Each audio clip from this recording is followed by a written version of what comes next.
Hi, guys. Welcome to Chat with Jen and Tails. This is an update on my husband, Mike. I told you the other day he had a critical hypertension emergency.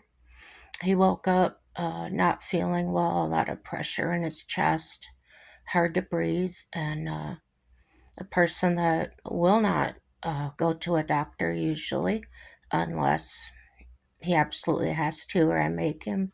But he woke up, and when he said, right after he woke up, I need to go to the emergency room, I moved as fast as I could, which was faster than normal. And my heart started pounding, and I just knew something was serious. When I got him there, his blood pressure was 254 over, I don't know, it was really high, 100 and something.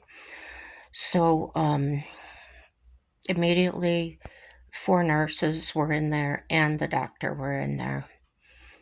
Um, it was very serious. They were all very concerned. There wasn't a lot of talking other than communicating who was doing what. They were on both arms. They were having a hard time getting a IV into him because he was a little dehydrated and everything that was going on with his body. The doctor that came in is a veteran, so he had lots of experience in emergency and things like that. So he was actually the one that got a vein and got things going on his own. And I was very impressed with him.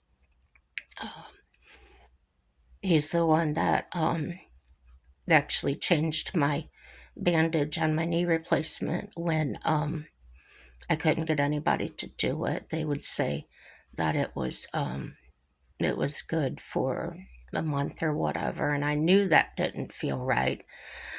And when I went to him, he said, "Well, this is what they say about it." And I said, "Well, when I looked up the company, they actually recommend changing it every 5 to 7 days." And he said, "Oh, I'll do that immediately." And he said, "But then I'll look that up to so I can convey that to other people." Doing his fact check, which I respect. So I break and talk about other things because it's hard to talk about my husband's condition. He's been my rock. Um, we've been together for I want to say 15 years, and we've been married for 13. And during the whole time we've been together, I want to say the first couple of weeks we were together, I got very ill. I had cancer. I've told these stories before, but talking about things that are familiar are helping me get through this. He's been there for everything, so supportive, and he's kind of he's so independent, comfortable in his own skin that he he doesn't necessarily like a lot of touch. Like if I were to go up and rub his shoulders or something, he wouldn't always appreciate that. He would kind of shrug his shoulder and say, "Don't." Um, that's just the way he is. So it goes in line with him not wanting to go to doctors or anything. Um, God, this is hard. So we were in the emergency room and all this going on, and I was trying so hard not to cry, not to break down. Just kept telling myself, no matter what, everything's going to be okay. Everything's going to work out for our good. Um, Reminding myself of who's in charge.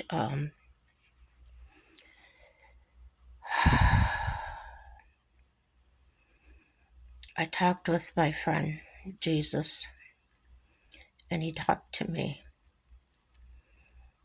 and he comforted me.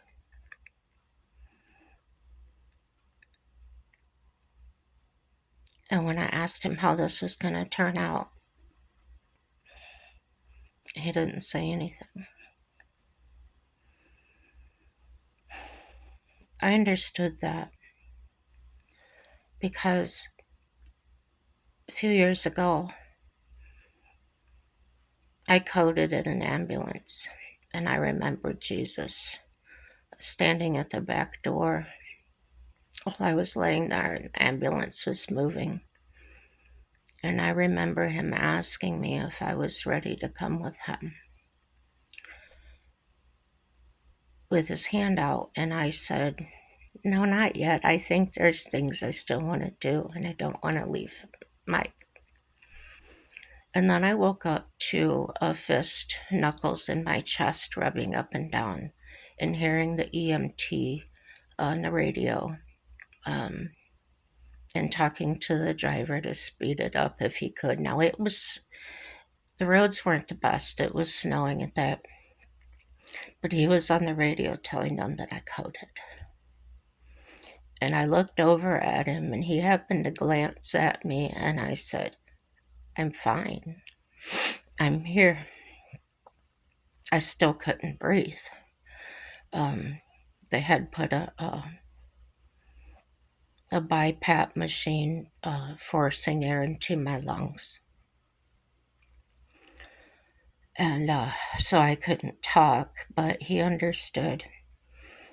And he told the driver, just get us there as fast as we can. When I got there, the nurses were waiting for me. And two pilots came in, and they explained to me that they were medically trained pilots and that they would fly me to a different hospital. At the time, we didn't have a vehicle, but my husband went to our landlord and borrowed his old pickup truck. And as soon as Mike got to the hospital, they told him what was going on. He couldn't ride with me in the jet. It was very small. So he called the landlord and asked if he could take his truck to this other town, which is far away. It's either an hour or an hour and a half from where we live. So he got there. That's just an example of how this man has been there for me. And so while we were in the emergency room, it was time for me to give back. It was time for me to be the strong one. And knowing the way he is, I didn't know how to do that. I didn't know how to be there for him, other than just to be there. He seemed agitated when I talked, probably because I sounded like a maniac. But I didn't. To me, I wasn't crazy. I wasn't talking rude to anybody or being like a mama bear. But I'm sure he was scared too, and probably anything I said was going to affect him. So my tears started coming, and I couldn't stop them.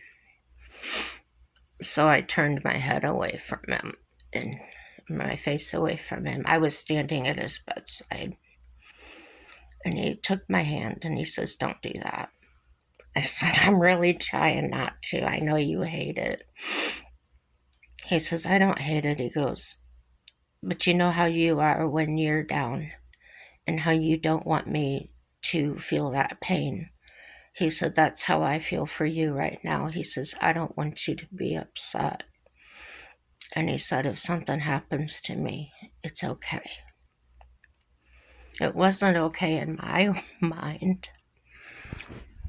But at the same time, sorry, I had to get something under my arm. at the same time, I understood it. I understood it to my core. And right then, all of the memories started floating back to me of him and the things he had done and the, what he meant to me. And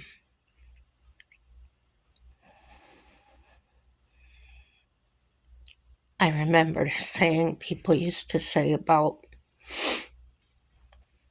God always takes the good ones. And I thought, yeah, he is a good one.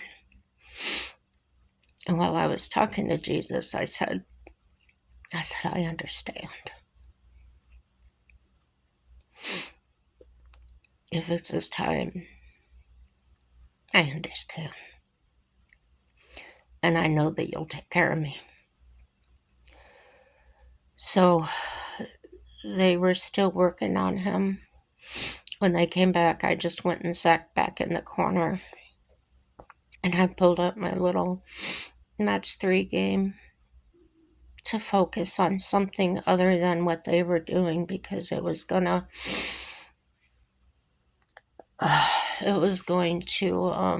have an effect on me.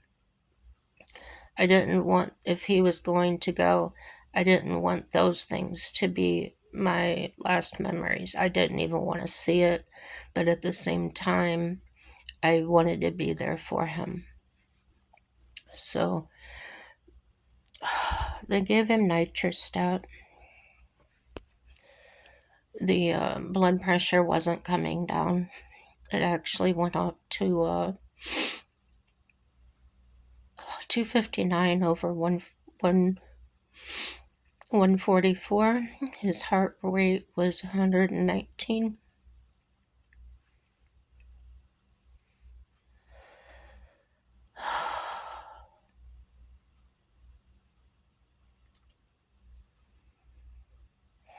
Grace be to God. So they added another medication, and it happens to be a medication that I'm on called Metaprola.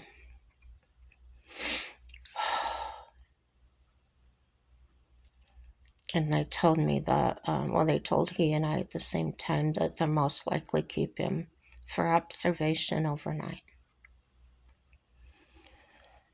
So at that time, I left it up to them. And when they left the room, I asked Mike, I said, do you mind if I go get something to eat? And he says, no, go ahead. Because at that point, I felt like they had it. There was really nothing I could do. He was okay as far as he really didn't need me there for support. So I left there and went and got something to eat, and then I attempted to find a friend of mine that we met when I lived in that town. She actually had lived across the hall from us in an apartment, and I just needed to talk. Well, when I went there, I couldn't get the box to work, and the man that was sitting in the lobby, it's a secured building, he recognized me, so he let me in. And I sat there and talked with him for a while. We had actually been going to PT, physical therapy, when I was going for my knee, and he was going for strengthen his legs as well. So we sat there and I unloaded, and he just listened. He just kept looking at me. And a couple of times I broke and I said, I'm sorry for telling you all this. He says, no, I understand. Sometimes you gotta let it out. And he said, I'm happy to listen.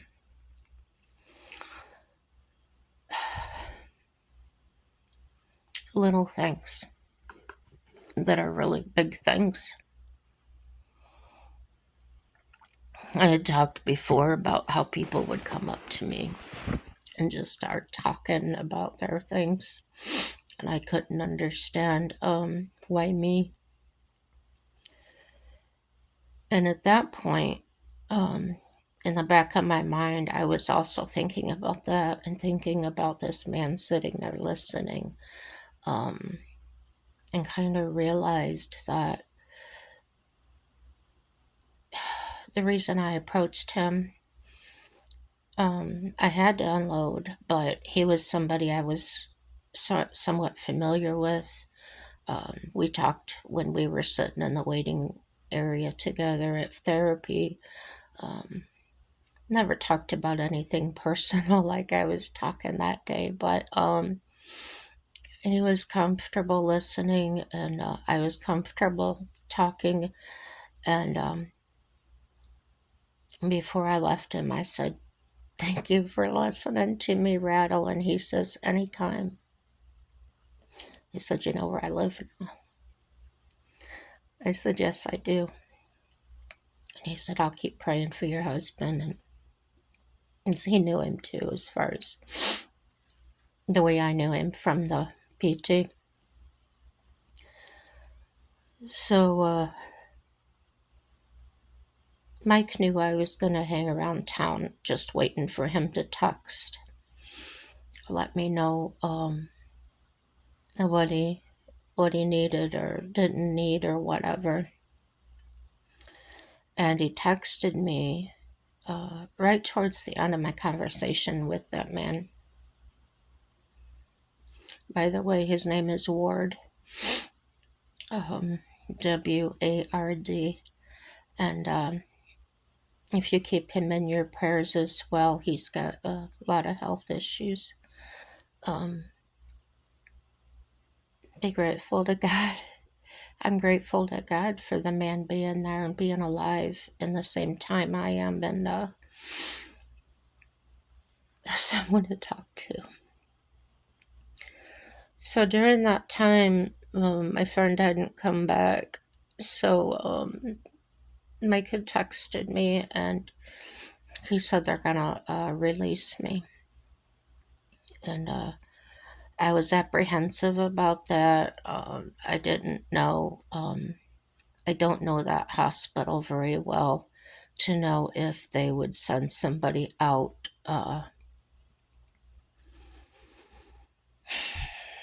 That there might have been concerned about. Mike does not have health insurance. Financially, we weren't able to afford it, which now we are, but we were in the process of shopping for health insurance before this happened. So we got a marketplace, we got different places, and the rates were still too high, more than we could afford. And they told us right away that there was financial assistance, so that was a plus. I am aware that hospitals do that. And so when I went there, I went back. The doctor comes in to talk to me and he says, "Thank you for coming back." And I said, "I wouldn't leave." I said, "I won't go anywhere. I'm here." I said, "But I just needed a break." So he says, "Very good." And he began to tell us what was going on. And I'm watching the monitor, and his top number came down to 199, and it kept fluctuating 199, 200. So I wasn't feeling very confident that he should leave. But the doctor reassured me and he said, "We're not going to let him go until that comes down more." He says, "But because the medicine is working," he said, "I'm optimistic that we would be able to send him home." So his, I say within an hour, his blood pressure had come down to 154, and the bottom number was 100 or 99. So that's when they gave him the metoprolol, and it came down to the medium range. It wasn't the high, it was medium. It wasn't necessarily in the green go. And his heart rate was still high. It was 109. And I didn't like that at all. So he was still tight in his chest. They had done a CT scan and all that over his chest, and they said the lungs looked clear, and that he had a few nodules, like 3 nodules, which we were aware of already. Um, but then the doctor to me said the wrong thing. He says, I think it might be lung cancer. And as I said before, I didn't think that was an appropriate time to say that. I felt like he could have said that to me on the side and let me tell him later, put it in the discharge notes. But with someone having that high of blood pressure and that, let me know what you think. Do you think that was an appropriate time to let him know that? Or, I don't know. I know that our doctor was aware of it, and I felt like that's something we would make an appointment for immediately anyway because of his episode in the hospital. I don't know, just it's on my mind, it's on my heart. So brought him home, and I do have a blood pressure cuff, and I was taking it, and it kept saying error. It's one of those digital ones that goes on your wrist. So I changed the batteries on it. We tried again. This was on his left arm or left wrist, and I said, "Well, let's try the other one." But we tried the other one. It was way up in the red. It was saying 200, and so I said, "Do you think I think we ought to go back?" And he says, "Well, let's wait a minute." He goes, "I just took my medication. Um, and we'll see." He says, "If it doesn't go down here in the next hour or so, if it goes up," he says, "we'll go." So it came down to 184 or some 189. And I thought, well, we're going the right direction, so maybe he doesn't have to go back to the ER. Let's just keep an eye on it. And I had made a video at 4 o'clock in the morning because I was up. I could not sleep. As I've mentioned before, I already have a sleep disorder. And a major part of my sleep disorder is hypervigilance. Um, when he was at work, I could sleep, but when he was at home, I couldn't sleep. It's like almost like I had to watch over him. I wasn't aware of that's what was going on. I just knew I couldn't sleep. So that was revealed in psychotherapy. That's what I was doing. So I was able to recognize that when I was up all night. I guess you could relate it to being up all night with a sick child or something, even though I don't see him as my child. Um, he's my love, my heart. So I kept listening to see if he was breathing. He sleeps with a CPAP, so I can hear the air. And when he inhales and exhales, the air from the machine changes. What I didn't know was he wasn't sleeping, and he hadn't slept in 3 or 4 days. I guess he was getting a few minutes here and there, or half an hour, or an hour, but until he was telling the doctor this, I had no idea. I knew that he was tired, I knew that he was grumpy, um, and to me, having experience taking care of elderly and things, I kind of recognized the signs of the being short and grumpy. Um, as a health thing. And I had asked him a few times, way before this happened, maybe a week or two before. I said, I think something may be going on. I said, why don't we just go to the doctor and get checked out? And he says, like what? I said, you remind me of somebody that's maybe starting to have heart trouble or something. That's really the way I saw it. And when you pay attention to people, as I do, I told you all, I'm very observant. I watch body language, I pay attention. Um, yeah, I'm glad that I have that. But I kind of wished really hard that Mike would listen and acknowledge um, when I say something's wrong, that something's wrong. I don't always know what it is, but we usually find out pretty quickly. Um, oh, sorry.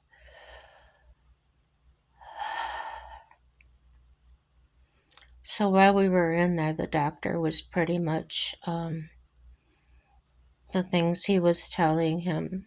A lot of it was similar to what I had said before all this happened, and Mike kept looking at me when he was saying things, and I just sat there silent. I didn't say I told you so. I didn't know. I did not want to do anything to exasperate the situation. To me, it was life threatening and not going to add 1 ounce of problem or more stress. So, and saying I told you so really does not benefit anyone. They already know that. And so, I wanted them to feel loved and supported and not make it about me. In other words, I didn't want to dive into, oh, poor me, pity me. What am I going to do if he's gone? I do that enough any other time. That wasn't the time or place for it. So that night that I was up all night, he was getting up and down and up and down and up and down. And the more he did that, all I could think of was he's not sleeping. Um, Not sleeping is very hard on the heart. And he kept complaining about this tightness, this tightness. And at one point, all night I was asking him, do you have any numbness in your arm? Are you feeling anything else other than the tightness? And he says, no. He goes, I just keep feeling like I need to hit your albuterol or your nebulizer. He said, I just feel like I'm not getting any air.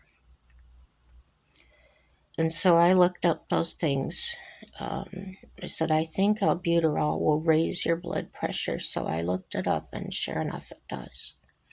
And he wanted to try Theraflu. And I said, honey, what is going on has nothing, it's not congested. Your lungs are clear. I said, try and control your breathing because that's what they said to do.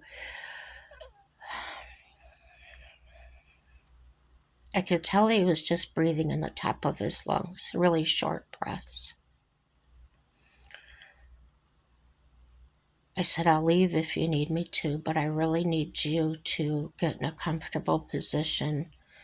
Um, Put on soft music or nothing at all, or white noise, and just relax. Get in tune with your body. Um, just concentrate or focus on breathing. Anything I could think of. I said, I know a warm shower or a warm bath can lower your blood pressure. I was giving you suggestions, but because he wasn't getting enough oxygen, in my opinion, he just got short with me. That's not going to work. Or basically leave me alone. Kind of a kind of an attitude. So he went out to the living room in the recliner. He thought that would be a better position than trying to lay down, and I wholeheartedly agreed with that. Um, I went in there with a blood pressure cuff and I watched him for a few minutes because he was with his eyes closed, and if he was sleeping, I absolutely did not want to wake him.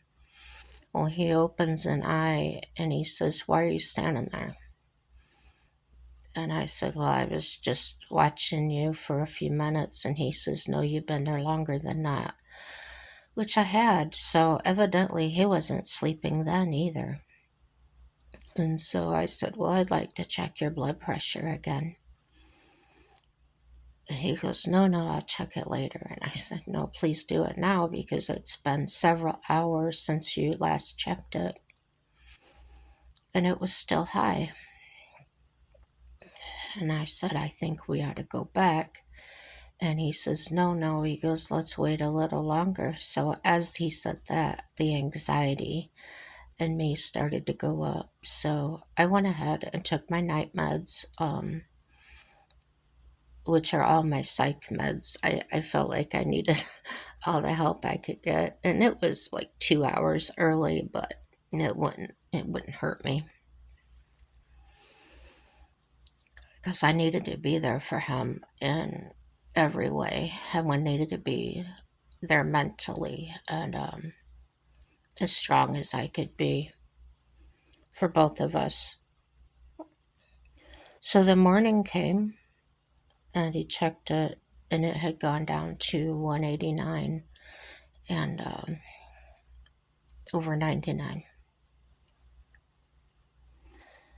So I felt uh,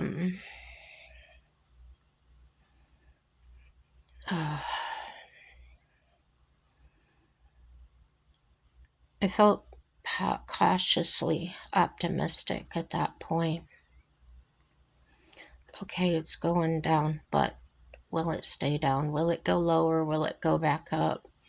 Um, I asked him. We were sitting at the kitchen table by this time, drinking ice water, drinking water, and I had been doing this for a while, and I asked him to do it with me several times, and he said he would, but he hadn't done. He would just as soon grab a pop or some Kool-Aid.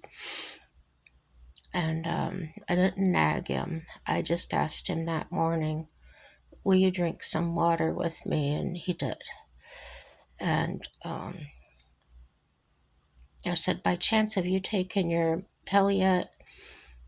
And he looked at me and go, "I was just wondering because I'm going to take my pills, and it just came to my mind to ask if you had taken yours." And he relaxed and he realized that I wasn't nagging or pressing him. And he says, "Yeah, I just took it while you were in the other room." I never had a problem. He's never had a problem taking his meds. But feeling in the position that I was, he's kind of a touch me not. It wasn't like I could just go up and put my hands on him. So I guess it was trying to get a connection of some sort.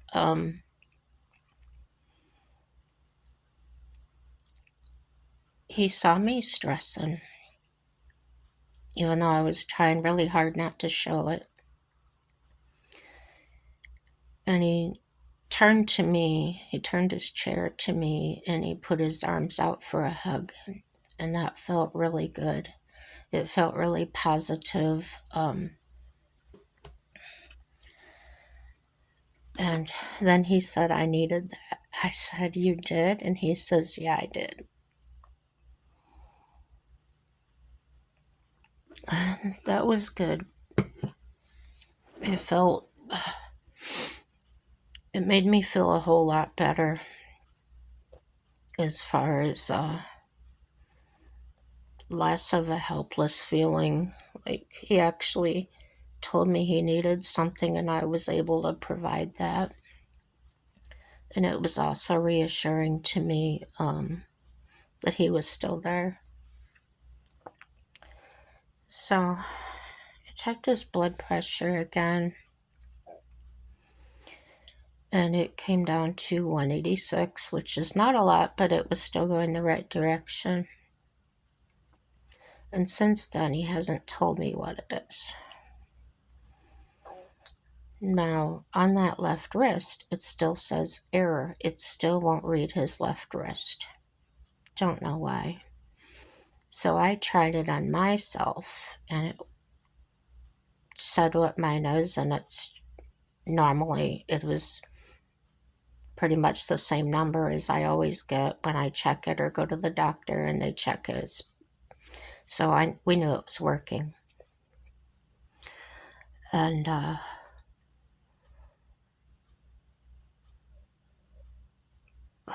anytime he comes in here, use the restroom or whatever, I stand at the door and ask him how he's feeling. Ask him if the tightness in his chest has relieved at all, or if he's still having a lot of trouble breathing. And so yesterday he was telling me that it was a little bit better.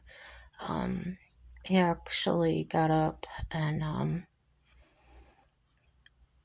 he had some accidents, probably from the medications. So he actually felt good enough to go down the hall and put his laundry in. And I was apprehensive about that. I thought, oh my gosh, what if he falls in the hallway? What if something? What if? What if? But if you have a man, you can't do that. You can't always say what if. They don't always think that way. Might call you a nag or a worrywart. But I stood right by the apartment door listening, listening to see if anything happened. When I heard him coming back, I got away from the door real quick, sat at the table. I don't know what it is today, but when I went in to get my coffee, it looked like he was asleep. Wasn't moving around or anything. He just looked peaceful, sitting up in the chair. And made my coffee. As I was making my coffee, his eyes opened. And he waves at me because he's got his CPAP mask on. It's not like he can talk. And so I asked if he was feeling okay, and he nodded his head and gave me the thumbs up. So, okay. But I've been up since 5:30, just on edge. And not in a bad way, just like I just want to be there in case something goes wrong, just in case. And I wanted to have my coffee, and I wanted to be alert. I wanted to be okay to drive, so to speak, awake if I had to. I was so tired last night after not having much sleep at all that I said, if you're okay, if you're not dying and you feel like you need to go back, I said, call an ambulance or drive yourself if you're able to. But if you're bad enough, you can't wait for an ambulance. I said, by all means, come wake me up. I had faith that my adrenaline at that point would probably help me make it up there without any negative effects. I've told you before that I set the cruise at 55 and I drive. When I took him to the emergency room, I went as fast as I could as far as the speed limit max, which was 65. I did that.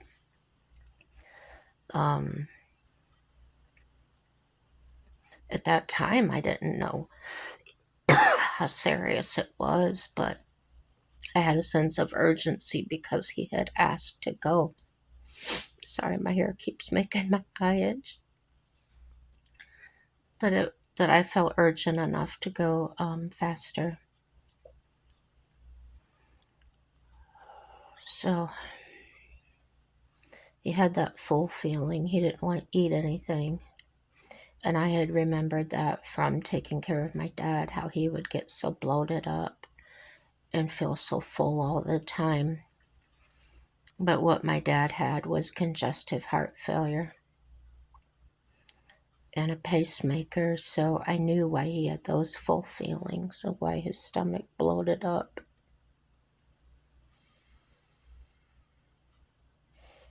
So I was flooded with my experiences, I was flooded with my observations um, of how people get, how bad they get, what they respond to, what they don't respond to. So I was pulling all of my experiences in those ways together to answer my own questions, to put my mind at peace and just put myself into that state of mind like I did when I was a nursing assistant, as to this is what the body does, this is how it reacts, this is how it responds. Um, these are the emotions that can come out of that person. And I had Jesus there. So I was okay. I just didn't feel okay. Physically, I didn't feel okay. The human was coming out as well. The sensitive parts of me, the curiosity, the definite factor of how taking care of me for so many years could have an effect on his health. And for the last year, I've been mentioning that to him as far as we need to get some respite care, um, take a break from me, go out and do things, excuse me, by yourself. But he didn't want to because he was worried about me. I had offered during my knee replacement recovery to, let's just send me to homeless rehabilitation where they'll rehabilitate me and you can come visit with me, but it'll give you a break. But no, he took off work. He wanted to be here 24/7. I get it. So it's kind of challenging to get him to do that self care sometimes. So I try to do as much as I can by myself. And I see him when I first started going to the pool or going to the store by myself, which I haven't done in a very long time. I got the independence. I got my driver's license, and I never lost my license. It was a situation where I was having uncontrollable body movements, and for my safety, I stopped driving and I didn't renew my driver's license. So that all passed. It's been gone for several years now, and I felt okay enough to get my driver's license. So I did. I went out and got that on my own. And I think that new independence may have made him really apprehensive. I'm sure it did. Um, he kept reminding me, "Don't overdo it." I found out about the swimming pool, and I was ready to go. He said, "Wait, I'll go with you," and he did for the first few times. He saw that there was other people there, and he was okay with it. I would text him when I got there. I would text him when I was leaving, um, just so he didn't worry the whole time I was gone. So that was good stuff, and he's been more comfortable with me going. Um, but I think a lot of it is stress. I think that I still think he needs a break. He is a lot more relaxed as far as separation.